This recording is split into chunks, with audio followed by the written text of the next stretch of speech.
father-in-law laughed that my salary was pocket change compared to my husband's, then started accusing me of being prideful, money-minded, and bringing up old history when I asked him who does he think paid off his son's postgrad tuition so that he could get this high-paying job while he was Father of the Year, busy having affairs and gambling. I guess I'll get right into it.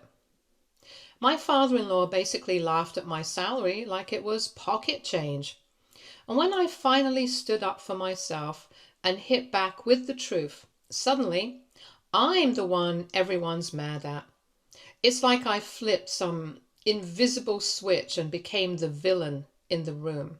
Right now, I honestly don't know if I'm overreacting, losing my mind, or if this situation is just as messed up as it feels. I really need some outside perspective. Okay, so some background first. I'm 29. I've been married to my husband Ethan for about 4 years now. We met back in college. We were both broke students at the time, juggling classes, working whatever part-time jobs we could find, surviving on cafeteria food and caffeine. It wasn't glamorous, but we were in it together. Ethan's family situation was already pretty messy when I met him. His dad, Richard, left when Ethan was 16, just up and walked out one day to chase after his secretary. No joke. The whole thing blindsided the family. The divorce was ugly and bitter, and once it was finalized, Richard pretty much vanished. He barely stayed in touch with Ethan or his younger sister. From what Ethan told me, it was like his dad had just pressed delete on his old life. His mom, on the other hand, stepped up big time. She worked 2 jobs, kept a roof over their heads, and did her best with what she had. But there wasn't much extra to go around, especially not for college. Meanwhile, I came from a much more stable background. Middle class, nothing fancy, but steady. My parents are both teachers. They're the kind of people who save up for every big purchase and pack lunch every day. They helped me get through college as best they could, and thanks to their support and a lot of hard work on my end, I graduated with a degree in accounting and landed a decent job pretty quickly after. I started out making around $52,000 a year, not rolling in money, but solid and stable. Ethan, on the other hand, was studying computer engineering. He's brilliant, like genuinely gifted. But financially, he was drowning. His mom couldn't contribute much, and even with student loans, scholarships, and working 30 hours a week, it wasn't enough to cover everything. By junior year, he hit a wall. He was on the verge of dropping out, not because of grades, those were perfect, but because he just couldn't keep up with the bills anymore. I still remember the night he told me he might have to leave school. He looked so defeated, like he was carrying the weight of the world and running out of strength. We'd been dating for about 2 years by then, and it honestly broke my heart to see him like that. This guy, who had done everything right, worked so hard and still couldn't catch a break. So I made a decision that some people might call crazy. I had about $15,000 saved up from working since I was 14. Money I'd been saving for a car or maybe a down payment after graduation. Instead, I gave it all to Ethan to cover his remaining tuition and expenses. My parents thought I was insane, but I believed in him and I believed in us. Ethan was so grateful he actually cried, and he promised he'd pay me back as soon as he could. But Ethan didn't just finish his bachelor's degree. His professors encouraged him to apply for graduate school. He got accepted into a competitive master's program in cybersecurity, but again, money was the issue. The program would cost about $35,000 total. Ethan's mom had nothing left to give, and his father had been completely absent. We were engaged by then. I was working full-time and had managed to save up some money again. Plus, I had a small inheritance from my grandmother, about $25,000 total. Once again, I made the choice to invest in Ethan's future, which I saw as our future. I paid for his entire master's program. Ethan was uncomfortable taking so much money from me, but I convinced him it was an investment in our life together. And honestly, it worked out exactly like I hoped. Ethan graduated and immediately got hired by a major tech company, making $95,000 a year. Within 2 years, he was promoted and now makes $140,000. We bought a nice house. We both drive decent cars. Money isn't really a stress anymore. Ethan has always been grateful and has never made me feel like my contribution was anything less than crucial. The problem is his father. About 3 years ago, Ethan's dad suddenly reappeared, wanting to rebuild their relationship. Apparently, his affair partner had left him. He'd lost money gambling and he was going through some kind of midlife crisis. He started calling Ethan regularly, trying to play the role of proud father. Ethan wanted to give his dad a chance. I was skeptical from the beginning. This man had abandoned his family when they needed him most, left his ex-wife to struggle financially for years, and never contributed a dime to Ethan's education or success. But he waltzes back into the picture when Ethan is doing well and suddenly wants to be involved. Ethan's dad, let's call him Richard, is one of those guys who talks big but doesn't have much to back it up. He works in sales, makes decent money, but nothing spectacular. He drives a leased BMW he can barely afford and always has some story about a big deal he's working on. He's also the type who thinks that because he's a man from an older generation, his opinions carry more weight, especially when it comes to money and career stuff. The issue started small. Richard would make comments about how I should be staying home to focus on starting a family instead of working. He'd joke about how Ethan was the breadwinner and I was just working for pin money. These comments annoyed me, but I tried to let them slide for Ethan's sake. Things escalated over the past few months. Richard started making more direct comments about our finances, asking invasive questions about how much we make, what our house cost. He also started bragging more about Ethan's salary, talking about his successful son like he had something to do with it. The irony was incredible. This man, who disappeared when Ethan needed him most, was now taking credit for Ethan's achievements. Last month, Richard made a comment that really got under my skin. We were at a family barbecue. He was talking to relatives about how proud he was of Ethan's career. He said something like, "I always knew that boy would make something of himself. Good thing he focused on his education instead of getting distracted by other things." The way he said it, looking at me, made it clear he was implying that I was one of those potential distractions. That brings us to tonight. We were having dinner at Ethan's mom's house. Richard was there too, and somehow the conversation turned to career advice for Ethan's younger cousin, who just started college.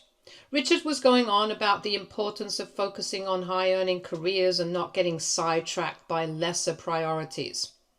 Then he looked at me and said, "No offense, but accounting is fine for women who want something stable, but it's never going to be more than pocket change compared to what the real earners make." He gestured towards Ethan and continued, "Ethan's pulling in the big bucks now. That's what happens when you focus on fields that actually matter." I felt my face get hot. I looked him straight in the eye and asked him exactly who he thought paid for Ethan's education while he was off playing house with his secretary and losing money at poker tables. The room went completely silent. Richard's face turned red and he started stammering about how that was ancient history and had nothing to do with anything. I continued, asking him if he remembered Ethan almost dropping out of college because his father wasn't around to help. I reminded him that while he was absent for years, I was the one who believed in Ethan enough to invest my own money in his future. Richard got defensive, started accusing me of being money-minded and keeping score of things that happened years ago. He said I was being prideful and making everything about myself. Ethan's mom looked uncomfortable but didn't say anything. Ethan tried to calm things down, but I was on a roll. I told Richard that it was rich hearing him talk about pride when he was the one who disappeared when his family needed him and only came back when Ethan was successful. I pointed out that he loved bragging about Ethan's achievements to anyone who would listen, but conveniently forgot who actually made those achievements possible. I said that my pocket change salary might not seem like much to him now, but it was my pocket change that kept his son in school when Richard was nowhere to be found. Richard completely lost it. He started yelling about how I was disrespectful and ungrateful and how I should know my place in the family. He said that Ethan's success was due to his genetics and upbringing, not my money.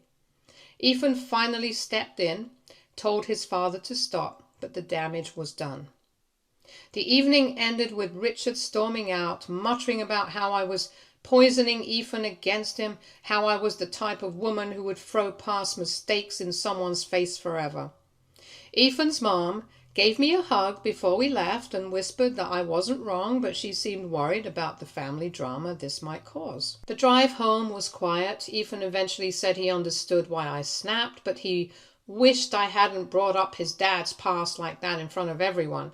He said his father's trying to change and that bringing up old wounds wasn't helpful. I told Ethan I wasn't trying to hurt anyone, but I was tired of being disrespected by someone who had contributed nothing to our success.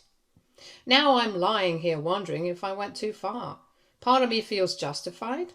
Richard has been making snide comments about my career and our finances for months, and he was completely out of line tonight, but another part of me wonders if I should have just let it go. Ethan is trying to rebuild a relationship with his father, and maybe I just made that harder. I keep going back and forth. On one hand, I don't think I said anything that wasn't true. Richard did abandon his family, and I did pay for Ethan's education when Richard wasn't around to do it. And Richard has been consistently disrespectful towards me in my career. On the other hand, maybe throwing someone's past failures in their face during a family dinner wasn't the most mature way to handle things. The thing that really gets me is the hypocrisy. Richard wants to take credit for Ethan's success, but doesn't want to acknowledge his own failures as a father. He wants to play the role of the proud dad now that Ethan is doing well, but he wasn't there during the hard times, and somehow I'm the bad guy for pointing out this reality. So AITA here, did I go too far? Or was I just standing up for myself after months of taking subtle digs? I could really use some outside perspective because right now I'm second-guessing everything. Update 1. Things have gotten more complicated since my last post. The day after the dinner incident, Ethan and I had a long conversation. I showed him my original post and some of the responses, and I think it helped him understand why I was so upset. He admitted that he's been noticing his dad's comments about my career, but was hoping they would stop on their own. Ethan apologized for not defending me more strongly. He explained that he's been trying to balance wanting a relationship with his dad while also protecting our marriage. And he realizes now that he's been failing at the protecting part. We decided that Ethan would call his father and set some clear boundaries about respecting me and our relationship. That phone call happened 2 days ago and it did not go well. Ethan tried to explain that while he valued their relationship, he wasn't going to tolerate disrespect towards his wife. Richard apparently got defensive and said I was the one being disrespectful, not him. The conversation escalated when Ethan brought up the financial stuff. He told his father that my contributions to his education were significant and deserved acknowledgement, not dismissal.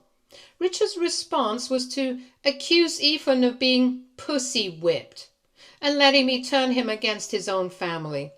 Ethan said that's when he lost his temper and told his father that if anyone had turned him against family, it was he himself, when he abandoned them 15 years ago. The call ended with Richard hanging up on Ethan, but not before saying some pretty awful things about me. The gist was that I'm a manipulative gold digger who's trying to break up their family, and that Ethan will regret letting me control him. He also said that paying for someone's education doesn't make you their parent, which I think was supposed to be some kind of dig at me overstepping boundaries. But here's where things get interesting.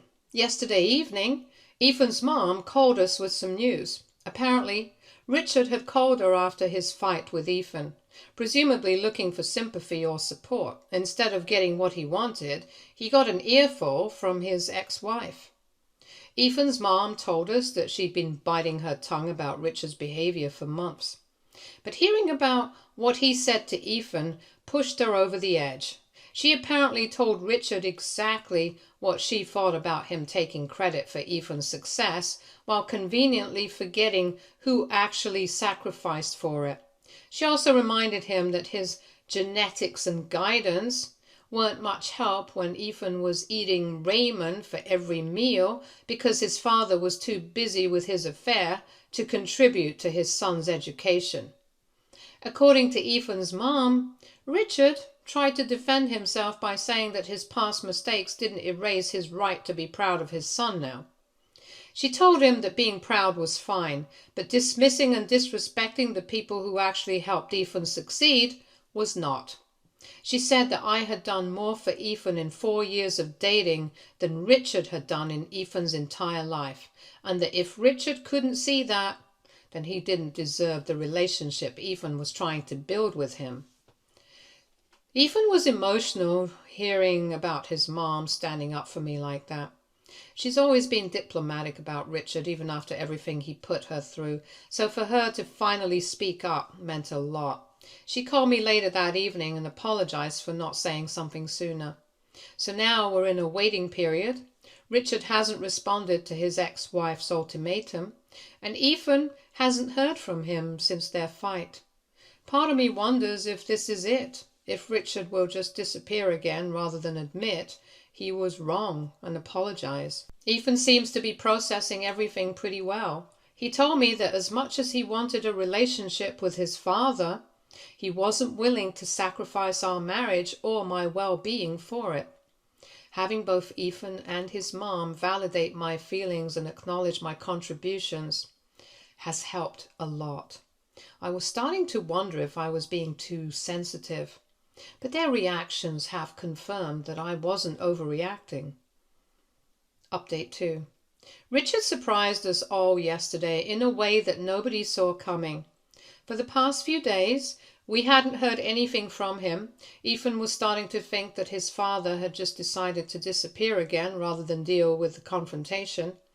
Then yesterday afternoon, Richard showed up at our house unannounced. Ethan was at work, so it was just me when the doorbell rang.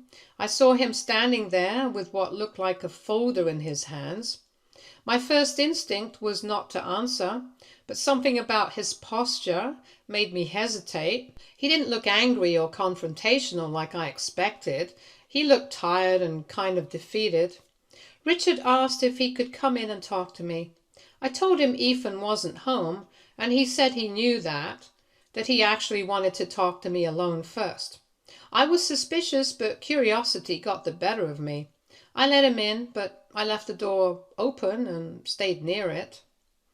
What happened next was probably the last thing I expected. Richard sat down at our kitchen table and started crying. Not just getting emotional, but actually crying. Tears streaming down his face, shoulders shaking. I was so shocked. I didn't know what to do. When he finally pulled himself together enough to talk, he apologized. But not the kind of surface-level apology I was expecting. He said he'd spent the last few days thinking about everything Ethan's mom had said to him, and that he'd come to some realizations about himself that were hard to face. He said that watching Ethan succeed had made him feel proud, but also deeply ashamed because he knew he had nothing to do with it. He admitted that taking credit for Ethan's achievements was his way of trying to feel less guilty about abandoning his family when they needed him most. Richard told me that his comments about my career and our finances weren't really about me at all.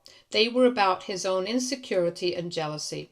He said it hurt his ego to know that a young woman had done more for his son than he ever had, and that insulting my contributions was his way of trying to minimize that reality. This is where it got really surprising. Richard opened the folder he'd brought and showed me documents he'd printed out. They were bank statements, loan applications, financial records going back 15 years. He walked me through his finances during the period when he left Ethan's family, showing me exactly where his money went. Apparently, after he left his wife, Richard got involved in some pretty serious gambling. He showed me records of massive credit card debt, personal loans, and even money he'd borrowed against his 401k. At the worst point, he was losing thousands of dollars a month at poker tables and slot machines. The affair he'd had wasn't just a fling. He'd been supporting 2 households for over a year, paying rent on an apartment for his girlfriend while still being legally responsible for part of his family's expenses. Between the gambling, the double life, and the legal fees from his divorce, he was completely broke by the time Ethan was starting college. Richard told me that when Ethan's mom called him asking for help with tuition, he literally didn't have the money to give. His credit was destroyed, his bank accounts were empty, he was barely keeping his own head above water. He said he was too ashamed to admit this, so instead he made excuses and eventually just stopped taking her calls altogether. He showed me more recent financial documents too. Apparently he's been paying off gambling debt for years even now. A significant portion of his current salary goes to loan payments and creditors. He said that's part of why he leases his BMW instead of buying. His credit is still too damaged for most major purchases.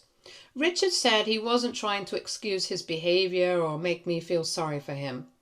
He acknowledged that his gambling and affair were his own choices, and that Ethan and his family suffered because of those choices. But he wanted me to understand that when I paid for Ethan's education, I wasn't just helping Ethan. I was doing something Richard literally couldn't have done, even if he'd wanted to. Then he said something that really caught me off guard. He told me that he'd been going to Gamblers Anonymous for the past 2 years, and that part of the recovery process involves making amends to people you've hurt.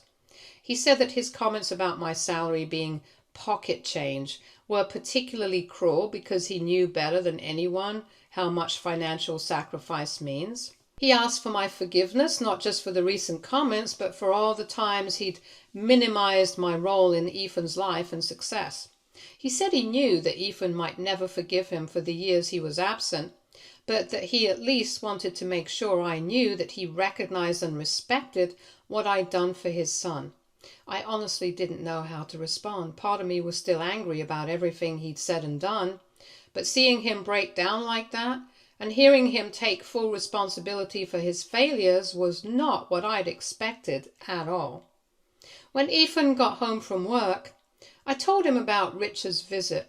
Ethan's reaction was similar to mine, shocked, confused, not sure what to make of it all.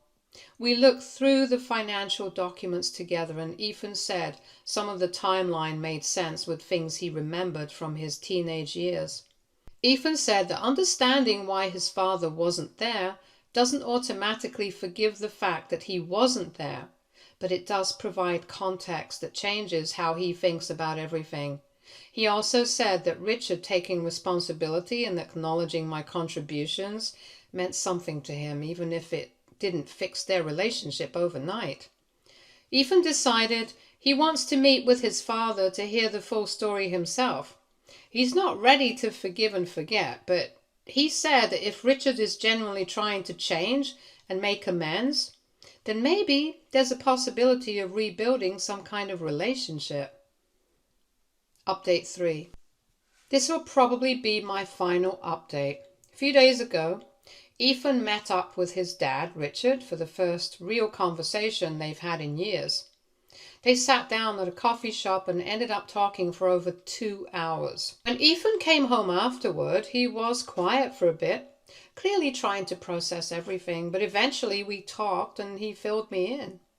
From what Ethan told me, Richard mostly stuck to the story he'd already shared with me, that he was fully owning up to everything. The gambling, the affair, the financial mess he left behind. He admitted that he'd made some terrible choices and that those choices kept him from helping Ethan when it mattered most, especially with college. But Ethan didn't just nod and accept it. He pressed him for more, asking for details that Richard hadn't shared before, and that's when some darker truths came out. Turns out Richard's gambling addiction had been way worse than he initially let on. At one point, he'd even borrowed money from some really shady people just to try and cover his losses. He told Ethan that one of the reasons he stayed away for so long was because he was scared. Scared that his mess would spill over and hurt the family, that someone might come looking for him and end up finding us. Honestly, that part gave me chills. Ethan also asked him something I'd wondered about for a long time. If Richard knew how much I'd helped, why had he been so rude and dismissive towards me all these years? According to Ethan, Richard kind of lowered his head and said something along the lines of, "It's just made me feel like a failure. Watching someone else do things I was supposed to do, it hurt. And instead of dealing with that, I lashed out and I told myself you were just showing off, trying to make me look bad, but really, I was just embarrassed." It wasn't exactly surprising, but still hard to hear. At least he was honest. Things got a little tense after that. Ethan told him point blank that if they were going to have any kind of relationship going forward, there would need to be some very clear boundaries. He said, "You disrespect her again, even once, and I'm out. No more contact. And if you want a relationship with me, you have to acknowledge what she did for me, publicly. Not just in private, and you need to stick with your recovery and prove you've changed, not just say the right words." Richard didn't argue, he just nodded and said he understood. Then, just 2 days later, came the real test. Ethan's cousin was graduating high school and there was a big family party to celebrate. We were both a little nervous because Richard was going to be there too. It was the first time all of us had been in the same room since that awful dinner where everything blew up. Before we went, Ethan and I made a plan. If Richard said even one snide thing or tried to spin the story in his favor, we were leaving. No second chances. But to my surprise, that didn't happen. In fact, Richard did something that honestly shocked me. At one point during the party, someone, Ethan's aunt I think, started talking about how proud she was of everything Ethan had accomplished in his career. Then out of nowhere, Richard chimed in. He said something like, "Yeah, I'm incredibly proud of Ethan too, but I also want to say this. Since most of you probably don't know, he wouldn't have made it without her." And then he pointed to me. "She paid for his education when I couldn't. She believed in him, supported him, and made sure he had what he needed. I didn't. I wasn't there, but she was, and I want to give her credit for that." You could have heard a pin drop. I think a lot of people in the room knew Richard hadn't been around much during Ethan's college years, but I don't think they realized why, and definitely not who had actually paid for everything. After that moment, a few of the relatives came up to me privately and said they hadn't known the full story, but now that they did, they had a lot of respect for what I'd done. Right before we left, Richard came over to us. He said thank you for giving him a chance to say what needed to be said in front of everyone. He told us he knew it would take time, but that he was serious about earning back our trust. So, where do things stand now? Richard is still going to therapy and sticking with his Gamblers Anonymous meeting. He's been consistent about owning up to his past mistakes. He hasn't made any offhand comments about my career or our money situation since that apology, which honestly still feels surreal to type. Ethan is cautiously hopeful. He's not rushing anything. He's made it clear that their relationship will be rebuilt slowly and only if Richard keeps showing up and doing the work. No shortcuts, no sweeping things under the rug. As for me, I'm still working through my own feelings. What Richard said at the party meant more than I expected. I do believe his apology was genuine, but I also know that change takes time and people can slip up, especially when addiction and ego are involved. I'm willing to give him a chance, but I'm not dropping my guard completely. If anything, this whole experience has brought Ethan and me even closer.